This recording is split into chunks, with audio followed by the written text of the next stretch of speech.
I went away this year. I went away with my mates. I went on a lads' holiday this year for the first time. I've always seen... I went away, done a bit of flying in the airport. Still annoying. 11 years since 9/11 and Bin Laden's dead and they're still asking to check the bottom of your shoes because you're still not allowed on board the plane with dog shite. Right, I know. Everybody's still getting their toiletries put in the bin. Your brand new holiday toiletries. Surely airport security staff can now distinguish between terrorists and talented people. See, like hijacking a plane with a knife and flying it into a building, that's terrorism. However, blowing up a plane with a bottle of Pantene Pro V conditioner, that's a fucking achievement. If somebody was to stand up on my flight and shout, "Nobody fucking move," hit the deck fuckers, it's shampoo time.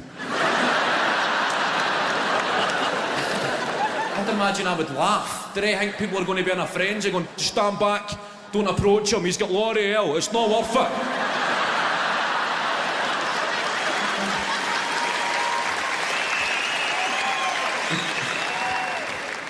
I went on holiday, and you see it from a different perspective when you go on holiday with your friends for the first time. I've always seen them in action, but when you actually go on one, a boys' or a girls' holiday, the holiday starts months in advance. The day you go and book the holiday, that's a wee holiday in itself. Saturday morning, get a couple of cans, let's get fucking steaming, go and book this. You don't just send a couple of representatives, about 18 of you go to the travel agent. Fucking boot the door off the hinges. Get us to fuck. The deal in the window, times 18. Of the original 18 who sign up, only 4 will make it. It's a bit like a boot camp. Unemployed as fuck mates, they're the first ones to bail on you. They fall at the first hurdle. Don't know if I can go, lads. Unless my PPI comes in. Think Thomas Cook will take self-esteem. I went away for 2 weeks with my mates. That's a mistake that you make once in your life, going on a holiday with your friends for 2 weeks. You go on holiday with your friends for 2 weeks, you will discover that you have no friends. The second week, you start to feel feelings of overwhelming anger. You don't even know why you're furious. Inhuman levels of fucking rage. Just sitting at the side of the pool with a hat on, shorts, sunburn, and you're right up to there, and sunburn to here. Your t-shirt's still damp because you've been in the pool. Just sitting there fucking raging. See that fucking prick?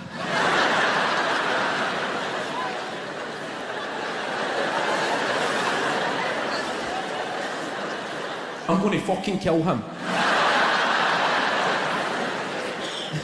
What's he done? Just fucking look at him.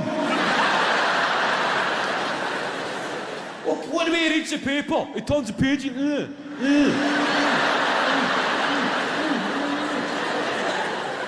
He fucking knows it annoys me.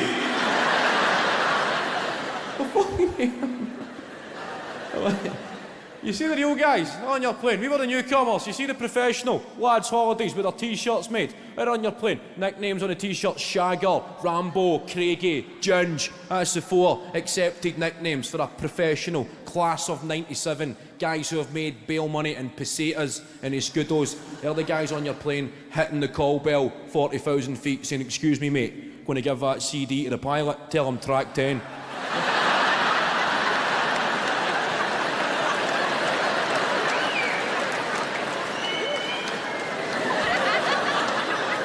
No, when you're that drunk, it's only your finger that can move.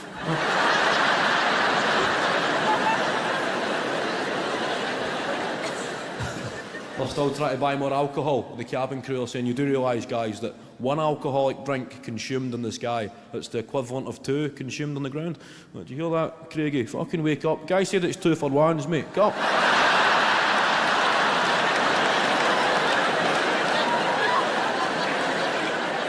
Get up, you pricks. Happy hour.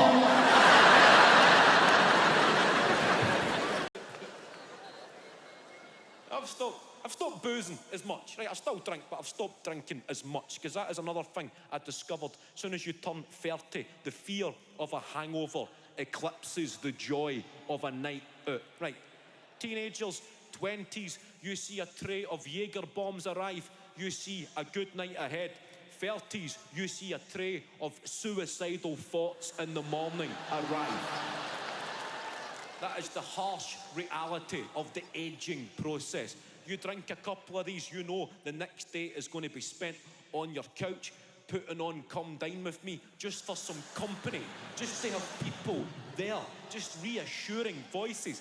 You're not even watching it, you're just staring at it, occasionally paying attention, and then some old guy undercooks a beef Wellington and it's just too much. You've got a lump in your throat. There's a fucking tear. It's trickling down your face as you're getting hit like a freight train with pangs of guilt about trivial shit that happened years ago. He's just fucked up. The old guy's just fucked up. He's just fucked up his beef Wellington.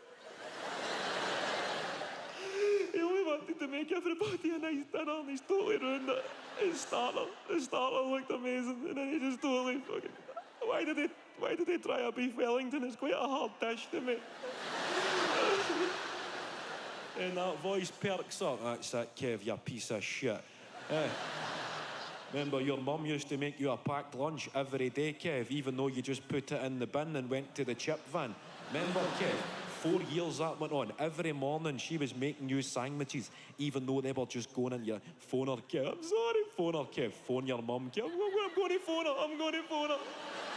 Before you know it, you're dialing Mum Mo. Mum, I just wanted to say I'm sorry for every time you made me a packed lunch.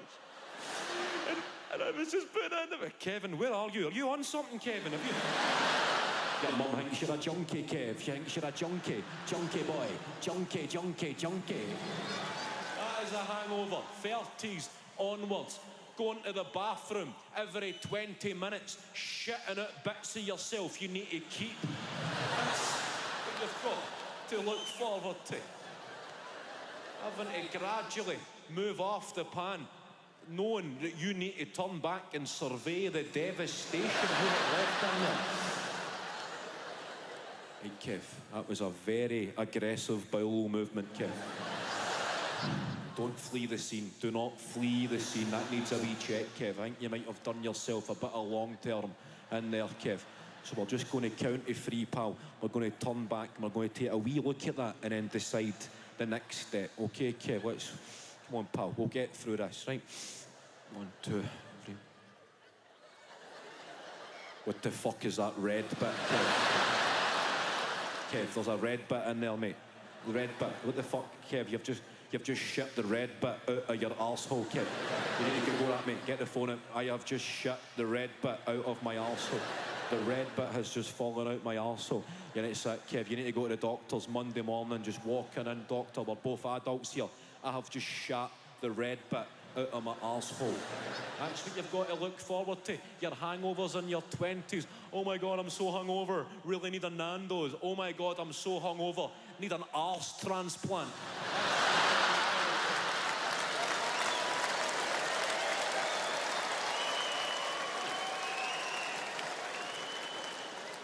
It's just...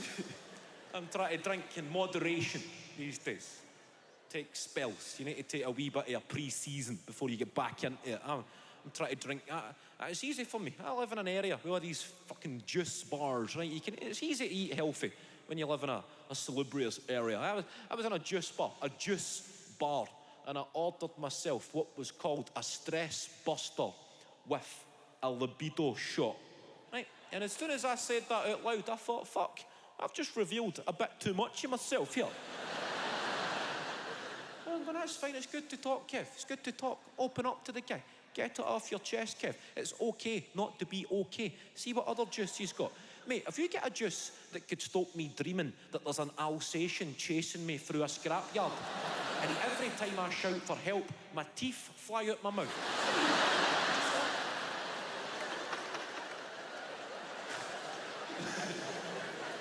It's a lucrative market, fucking bullshitting people. Everybody's falling for it. Even the smokers, right? I respect smokers. At least you know you're killing yourself. Unlike this new breed of the electronic cigarette user. These big machines that people are these fucking moped engines that people are puffing on. And they're making the smokers feel shame. Oh, you need to quit the cigarettes, man. Get yourself a vape. You know, that's me been 3 months off the cigarettes. Yeah, I've just really feel the freedom in my lungs. This big fucking machine. You need to get yourself one of these, man. Every city centre in the UK, these clouds are appearing in the sky. You're waiting for the guy to reappear, dressed up as fucking Shell.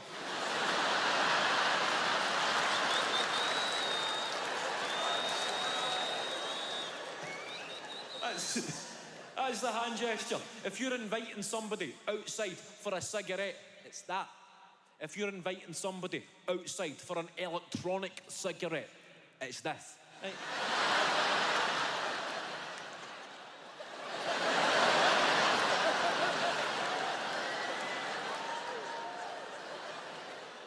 Here, there's about 15 guys coming out. One of them's got a camcorder. They must be right into vaping, these boys, eh? Fucking. Bring yours, so we've got 2.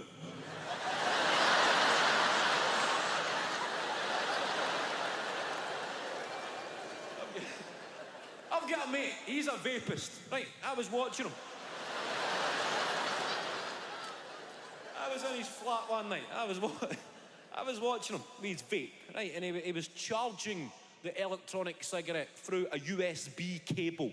Right, that's how healthy it is. Right, you charge it through a USB lead, then put it straight into your chest. He's got all his wee flavoured tobaccos, putting about 70 watts of tiramisu into his lungs. Charging his vape through a USB cable that was attached to his PlayStation.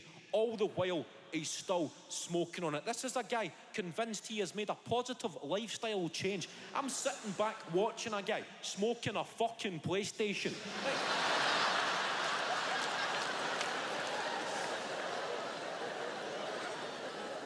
I'm saying, what games have you got? He's going, oh, I don't play it. I just puff it. No, I don't play it. I'm sitting. His living room's like a fucking Galatasaray match.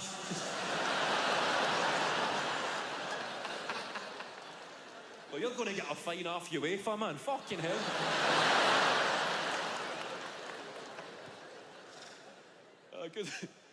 Good luck to anybody that's getting healthy. I lost weight. I just reversed the damage I'd done to myself in my childhood. I used to go to a chip van every single day at lunchtime, and then an ice cream van. Like, 2 of my 3 meals a day were from a van. Like, that's how you end up quite a sizable dude. Right now I live in an area where the kids go to Pret a Manger at lunchtime.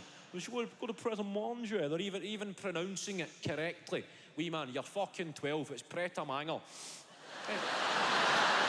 I went to a culture break, tried that, done New York, all that stuff. You get dragged around tourist attractions, a lot more pressure on yourself to actually go and do shit.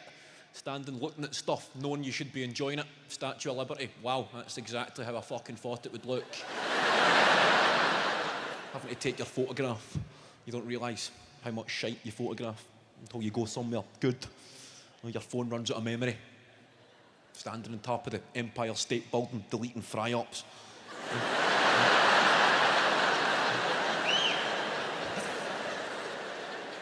I've got an app called WhatsApp, right? All the kids got it. People send you pictures and videos, and it just saves straight to your phone. And it's horrific shit people send. And I never knew I had a video of a guy fucking a Hoover on my phone until I was showing my mother my holiday photographs. I'm flicking through them, giving them a wee commentary. That was us on the first night. That was the view for the hotel, mum. That was the wee Italian restaurant. That's where Harry met Sally, the restaurant. The pastrami sandwich wasn't very nice. That's a guy. Aye, cracking holiday, mum. Definitely recommend. Of course you watch it. If a guy has took the time to fuck a Hoover, I will take the time to watch a guy fuck a Hoover. Lying. Watching it. You ever seen your own reflection on your phone and you see how tragic you look at these moments? lying on your couch, big double chin, fucking dead behind the eyes. Your life is ending just watching a guy fuck a Hoover. Is that a Henry or a Henrietta? He's fucking her. And you need to reply to your mate that sent it. Ha, ha, ha, ha, ha, ha, ha. Into the emoticons, there's that wee guy, mate, that fucking cries with laughter. 15 of them, mate. Projectile tears of laughter are leaving my eyes, mate. There we go. Ha, ha, ha, ha, ha. That was it. New York, getting dragged into museums, trying so hard to enjoy it. Just that voice in there, going shite, shite, shite, shite, shite. Trying so hard. It's no shite, Kevin. Show some respect. It's fucking shite. It's an art gallery. It's full of shite. Shite. Shite, shite, shite, shite, shite, shite, shite. Listening to the tour guide, and this is 300 years old. This was donated to the museum. Fuck shite, shite, shite, shite, shite. And you're fortunate the Tutankhamun exhibit is here for 6 weeks only. Trust me to land that fucking 6 weeks, eh? How shite will that be? Tutankhamun, the king of Egypt at 21. I bet he was a wee wank. Shite, shite, shite, shite, shite, shite, shite, shite. Come on, Kevin, you're better than this. Let's see a show of strength. Excuse me, mate. Is that a Diego Rivera?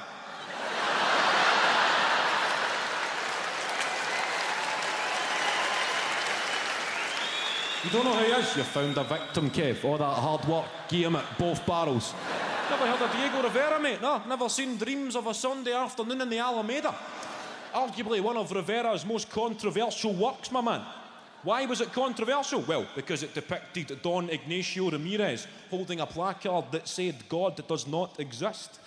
The work caused uproar, mate, but Rivera refused to remove the placard until 9 years later, stating that he doesn't have to hide behind Don Ignacio Ramirez to show his own atheist views and that he believes all religions are a form of collective neurosis. Just don't know this, mate. Don't know this shit. I think this guy. Job done, Kev. Now get to the gift shop, buy a rubber and fuck off.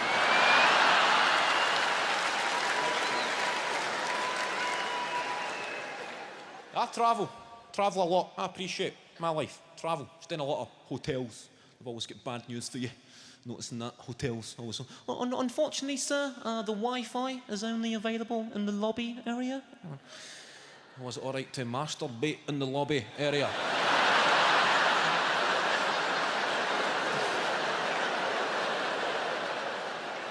That's what to say to them. Call them out on it. I might use your Wi-Fi in your lobby then, mate. And the websites I visit, that is between me and my browsing cookies. Your manager can deal with the inevitable negative reviews on TripAdvisor. Some stunned couple. Don't get me wrong, the rooms were spacious, the location was great. The staff were a delight, could not fault the food or the facilities. But on the final night, there was a Scottish bloke ripping the head off it in the lobby.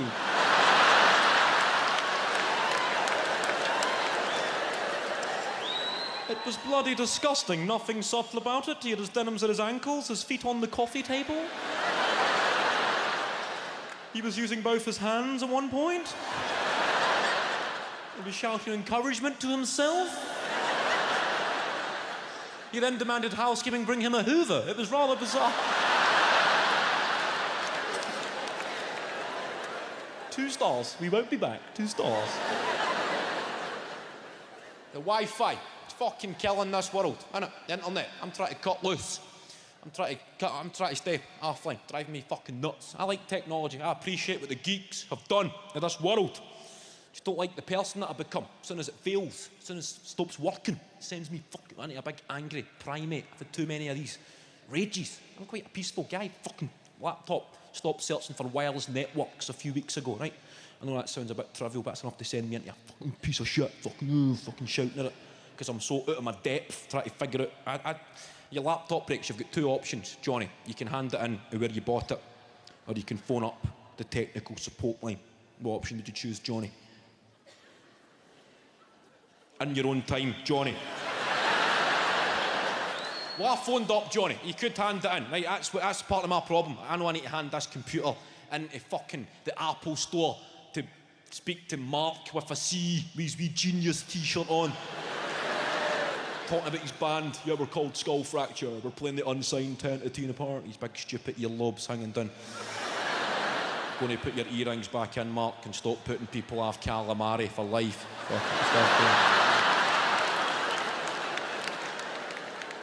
I decided to phone up.